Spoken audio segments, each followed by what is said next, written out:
Assalamualaikum warahmatullahi wabarakatuh. Salam sejahtera, salam muhibah dan salam sayang diucapkan kepada hadirin hadirat sekalian.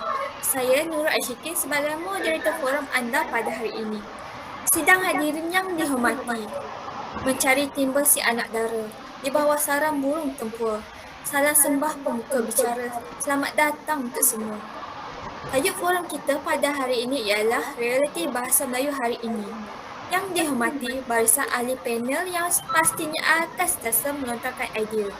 Baiklah sidang hadirin, sebelum tirai forum dibuka bagi menelusuri lebih mendalam topik pembincangan yang hangat ini, bolehlah kita berkenalan dengan keempat-empat ahli panel kita pada hari ini.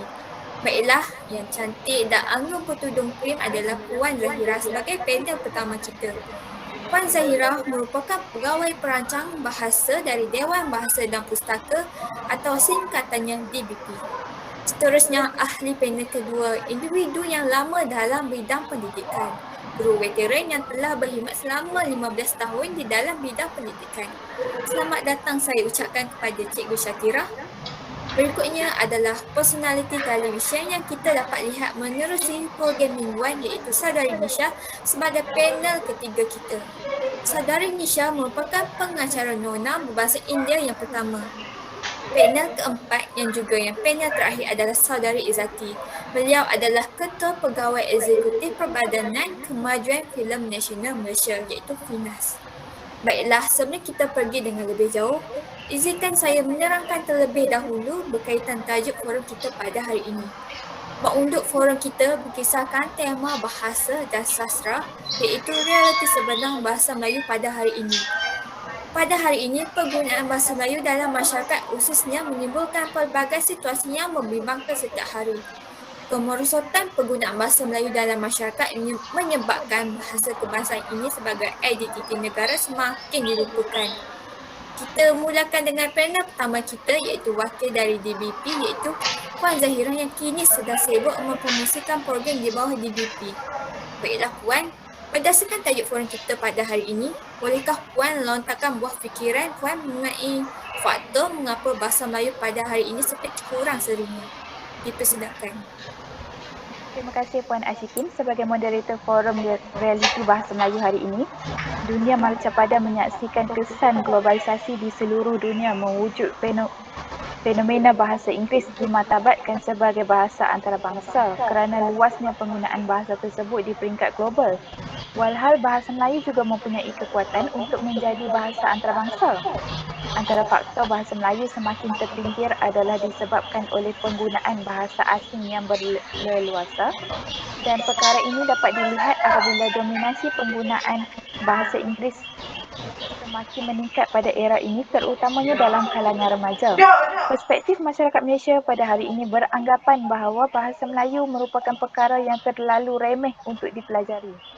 Kebanyakan generasi muda khususnya remaja menyatakan penggunaan perkataan dalam bahasa Melayu yakni bahasa baku itu kolot dan ketinggalan zaman. Bukan itu sahaja, ada juga masyarakat yang asalnya bangsa Melayu tidak mampu bertutur dalam bahasa ibunda yang mana telah menimbulkan pelbagai persoalan tentang sejauh manakah pinggirannya bahasa Melayu dalam pandangan masyarakat sebenarnya. Realiti hari ini yang kita dapat lihat adalah penggunaan bahasa Inggeris sebagai bahasa perantara semakin banyak digunakan berbanding bahasa rasmi itu sendiri. Bapa juga mula mendidik anak di awal usia untuk bertutur dalam bahasa Inggeris kerana mereka berpandangan bahawa bahasa Melayu tidak penting dan tidak mendatangkan apa-apa manfaat apabila mereka di alam dewasa kelak. Bagi membendung permasalahan ini, pemerkasaan bahasa Melayu dalam bidang penulisan dan periklanan juga merupakan salah satu langkah untuk memartabatkan penggunaan bahasa Melayu. Pertama sekali, usaha untuk memartabatkan bahasa Melayu dalam bidang penulisan dapat dilakukan dengan menghasilkan banyak penulisan dengan menggunakan bahasa Melayu seperti memperbanyakkan penulisan dalam bahan rujukan ilmiah, penulisan karya di dalam novel dan sebagainya.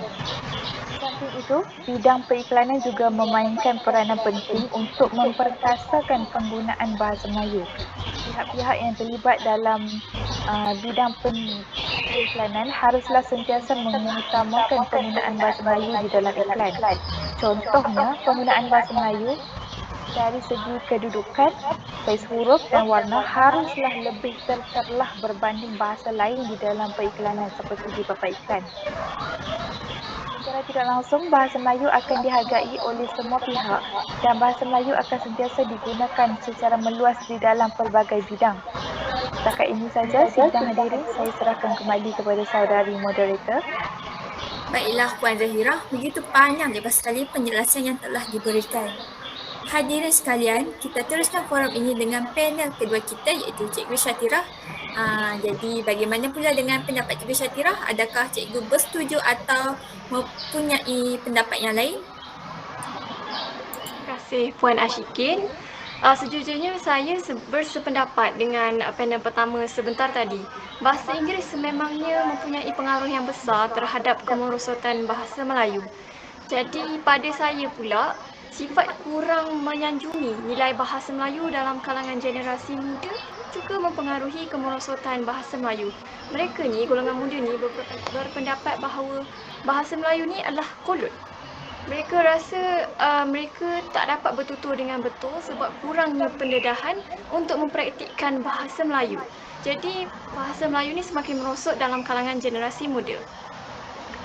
Sebahagian daripada mereka langsung tidak yakin untuk mengamalkannya dalam kehidupan seharian, iaitu sebagai medium pertuturan di rumah ataupun di luar rumah. Menyentuh isu ni jugalah kan. Pihak kerajaan sebenarnya memainkan peranan yang sangat penting dalam memartabatkan bahasa Melayu. Memetik kata Datuk Abang Salihuddin Abang Syokran, setiap dasar kerajaan mestilah ditulis dalam bahasa Melayu dan setiap kementerian dan agensi perlu menunjukkan contoh positif kepada masyarakat dengan memastikan penggunaan bahasa kebangsaan di sektor awam dilaksanakan sepenuhnya dan digunakan dengan betul dalam semua isu rasmi, sama ada bertulis ataupun lisan.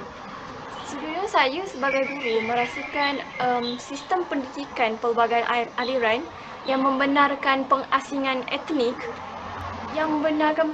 pada usia muda ni sebenarnya menyebabkan penggunaan bahasa Melayu dipinggirkan. Berdasarkan pengalaman saya sendiri sebagai seorang guru, saya pernah mengajar di sekolah vernacular tau. Jadi anak-anak murid saya ni, mereka tak fasih bahasa Melayu, mereka tak boleh cakap bahasa Melayu, sebaliknya mereka cuma menghafal dan untuk jawab peperiksaan. Mereka tak faham dan cuma hafal, imbas semuanya. Oleh itu, penubuhan sekolah satu aliran adalah sangat diperlukan dan perlu mempunyai komponen akademik, kerohanian dan kepelbagaian kaum. Sekian daripada saya, kembali ke moderator. Wah, begitu menarik sekali kupasan daripada Cikgu Syatira. Bagaimana pula saudari Nisha tentang isu ini?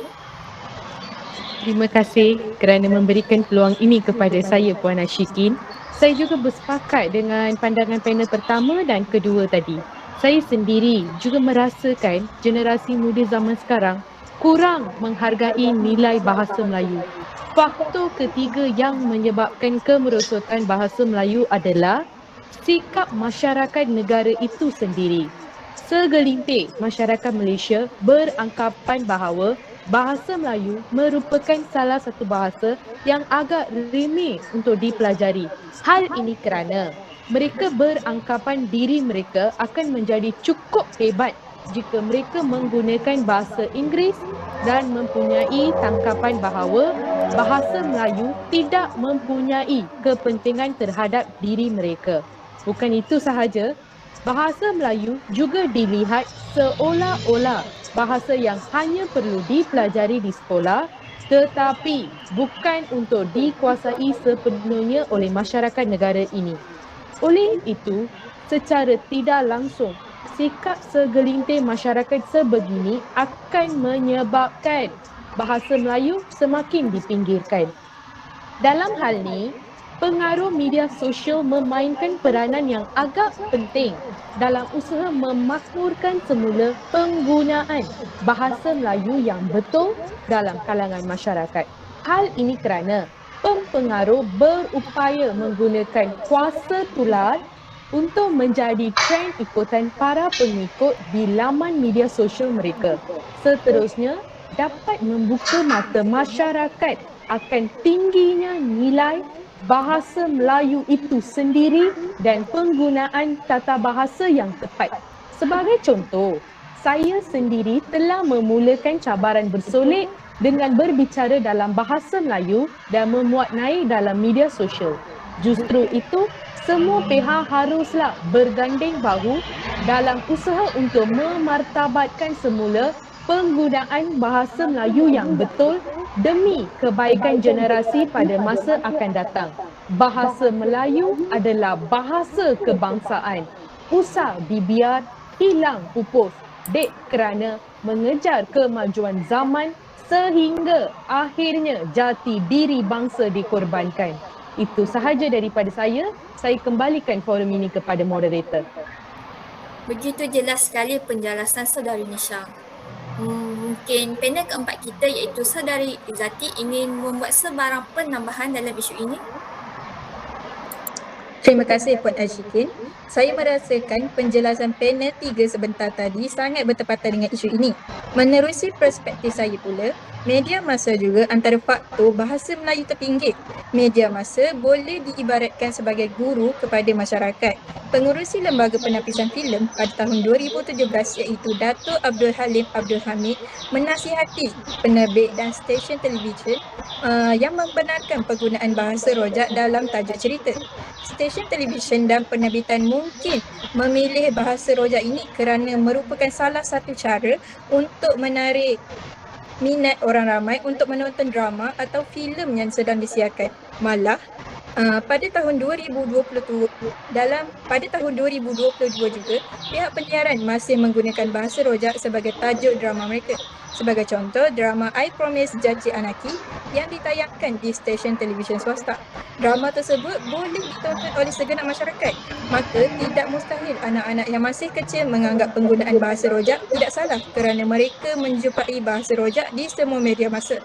Selain itu, memetik petikan daripada akhbar Sinar Harian, wartawan mencampur adukkan bahasa Melayu dan bahasa Inggeris dengan menggunakan perkataan lockdown ketika memberikan informasi. Lockdown dalam bahasa Melayu adalah sekatan pergerakan. Selain itu, pada pandangan saya, tindakan yang boleh dibuat untuk mengatasi masalah ini adalah dengan memperbanyakkan kandungan digital. Bidang penerbitan kandungan digital dilihat semakin rancak berkembang dari masa ke semasa. Perkembangan positif ini sedikit sebanyak memberikan impak kepada masyarakat. Sebagai contoh, Indonesia banyak menerbitkan filem yang berunsurkan sejarah dan dalam masa yang sama menggunakan seni kata sastra dalam penuturan skrip oleh para pelakon. Filem tersebut juga diberi nafas baru di mana mereka memilih artis yang menjadi kegilaan generasi muda di sana. Tindakan ini merupakan salah satu langkah yang amat bijak untuk menarik minat generasi muda memahami mesej berat yang terkandung dalam filem tersebut. Filem yang dimaksudkan adalah Rudy Habibi, cerita tenggelamnya kapal Van der Witch. Bidang penerbitan kandungan digital adalah alternatif yang paling tepat untuk membantu memartabatkan semula bahasa Melayu dalam kalangan masyarakat pada hari ini, terutamanya generasi muda. Hal ini disebabkan oleh faktor generasi muda pada era kemajuan ini lebih gemar dengan gadget masing-masing di mana kandungan digital boleh diakses di mana-mana dan pada bahasa dan bila-bila masa saja. Apa yang saya boleh simpulkan di sini, penerbitan kandungan digital yang menggunakan bahasa Melayu yang tepat sangat membantu masyarakat pada hari ini untuk menghargai bahasa dan budaya negara kita. Sekian daripada saya. Kembali kepada moderator. Terima kasih Puan Izzati sebagai panel keempat. Sebagai penghujung bicara, saya ingin mohon ke semua ahli panel membuat rumusan forum kita pada hari ini. Kita mulakan dengan panel pertama terlebih dahulu, diikuti panel kedua, ketiga dan berakhir dengan rumusan panel keempat. Dipersilakan. Baik, terima kasih Puan Ashikin. Melalui perbahasan forum ini, dapatlah disimpulkan bahawa semua pihak perlu bekerjasama memainkan peranan masing-masing dalam usaha mencari alternatif untuk meningkatkan nilai kepentingan bahasa Melayu dalam kalangan masyarakat. Usaha ini tidak hanya tertumpu untuk meninggikan darjat bahasa Melayu, tetapi juga bertujuan untuk menjadikan bahasa Melayu sebagai bahasa setaraf antarabangsa. Secara tuntasnya, pembangunan negara yang hakiki dan bersepadu hanya tercapai apabila semua bidang diberi perhatian yang sama beratnya, termasuklah bidang bahasa dan budaya. Bagaimana pula dengan Cikgu Syatira? Akhir kata daripada saya, globalisasi dalam generasi muda dalam negara ini telah menyebabkan mereka tidak dapat melihat kepentingan untuk mempertahankan bahasa kebangsaan negara ini, iaitu bahasa Melayu. Dan sekali lagi saya ulang, kerajaan sememangnya memainkan peranan yang sangat penting dalam mengukuhkan bahasa kebangsaan dan mengukuhkan jati diri rakyat Malaysia. Sebab apa? Sebab bahasa Melayu inilah jati diri rakyat Malaysia. Itu sahaja. Silakan Puan Syah. Terima kasih Cikgu. Saya dapat merumuskan bahawa bahasa kebangsaan sering dipinggirkan oleh masyarakat negara ini sendiri. Bahasa Melayu semakin dipinggirkan mungkin akan menyebabkan bahasa ini tidak dipelajari oleh generasi yang akan datang. Pengaruh media sosial memainkan peranan yang agak penting untuk memberikan kesedaran tentang kepentingan memartabatkan bahasa kebangsaan. Itu sahaja, silakan Saudari Izzati. Apa yang saya boleh katakan di sini, bahasa Melayu itu sendiri tidak rosak, tetapi manusia yang merosakkan ia sendiri. Oleh itu, kedudukan bahasa Melayu tidak akan terus terpinggir sekiranya semua pihak sentiasa bekerjasama untuk menaikkan martabat bahasa Melayu dan terus mengekalkannya sebagai bahasa yang melambangkan identiti kebangsaan bagi negara Malaysia. Itu sahaja daripada saya. Silakan moderator. Sebagai penutup bicara, bahasa Melayu merupakan suatu bahasa yang melambangkan identiti kebangsaan bagi negara Malaysia. Bahasa Melayu memainkan peranan yang penting sebagai bahasa kebangsaan, bahasa rasmi, bahasa ilmu, bahasa perhubungan dan sebagainya. Terima kasih sahabat-sahabat ahli panel yang sungguh bersemangat pada hari ini. Demikian tadi rumusan bual bicara daripada semua ahli panel kita tentang realiti bahasa Melayu hari ini. Semoga forum ini menjadi wadah melahirkan masyarakat yang cakna terhadap isu-isu bahasa. Selanjutnya, membantu meletakkan bahasa Melayu di pesada antarabangsa. Harapan saya forum ini juga mampu memberikan informasi bermanfaat buat semua hadirin yang dihormati. Tenang-tenang akhir dikali, tempat mandian putera-puteri. Sempurna sudah forum dinanti, salah dan silap harap dimaafi. Saya mewakili semua ahli panel mengucapkan ribuan setinggi-tinggi terima kasih kepada semua hadirin yang sudi hadir menyaksikan forum pada hari ini. Lantaran keterbatasan waktu, saya mohon untuk mengakhiri bicara ini. Selanjutnya mohon mengundur diri. Assalamualaikum dan salam sejahtera. Sekian, terima kasih.